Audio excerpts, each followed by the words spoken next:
One night, King Nebuchadnezzar had a very strange dream. When he awoke, he was so troubled that he could not go back to sleep. The dream was so unusual, and he decided it must have a deep meaning. In the morning, I'll call the wise men and have them explain the dream, he decided. Morning came at last, but when Nebuchadnezzar got up, he could not remember his dream. Now he was even more troubled than before. It was too important a dream to forget. At once he sent for his wise men. When they came, he said, "I have had a very strange dream, and I'm anxious to know its meaning."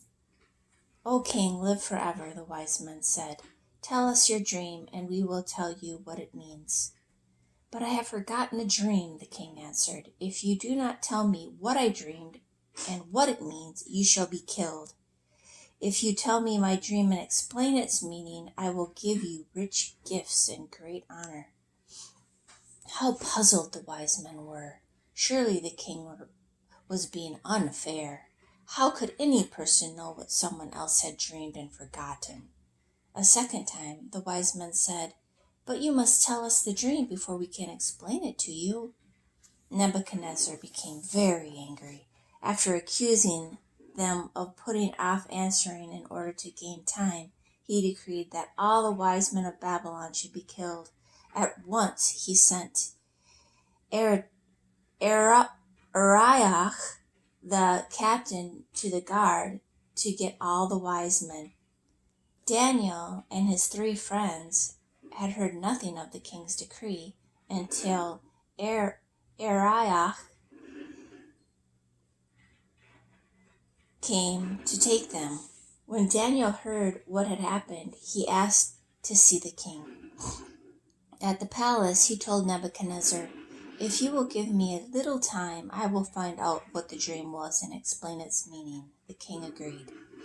At once, Daniel hurried back to his 3 friends and told them about his agreement. Even though no person was wise enough to tell the king's dream, God knew about it. Earnestly, the 4 prayed for God's help. That night, God showed Daniel the king's dream and its meaning. How thankful Daniel was. He prayed, "Blessed be the name of God forever and ever. Wisdom and might are his. He changes the times and the seasons.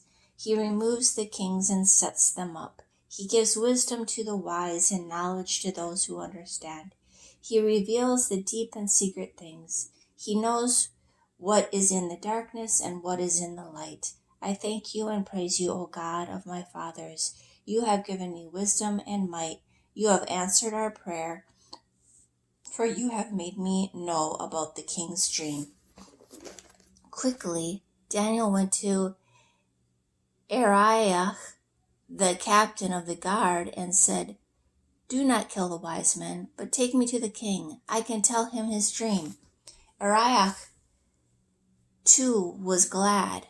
As he brought Daniel before the king, he said, "I have found a man among the captives of Judah who will tell you about your dream."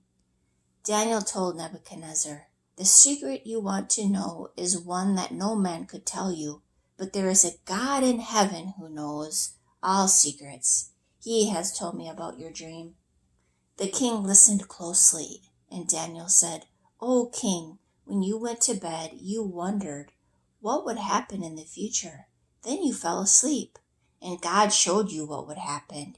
You saw a great bright image of a man. The head was made of gold, the chest and arms of silver, the waist and hips of brass, the legs of iron, and the feet were part clay and part iron. You saw a stone, not moved by hands, round again the feet of this great image. The stone broke the feet, and the whole image fell to the ground and broke into pieces.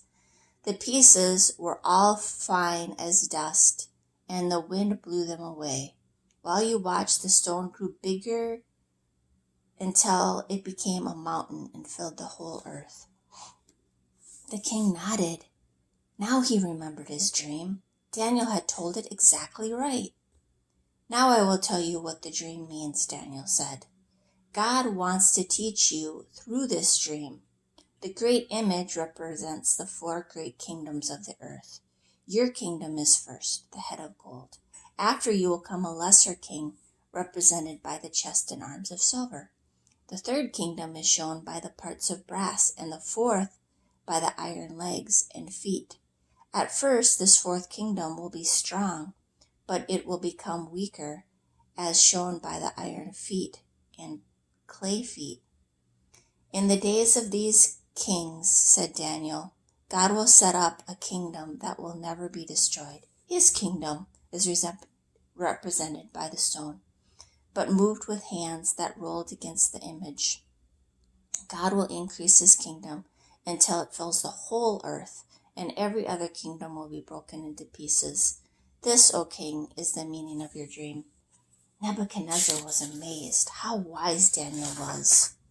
Perhaps the king thought Daniel was a god, for he bowed on the floor to worship him.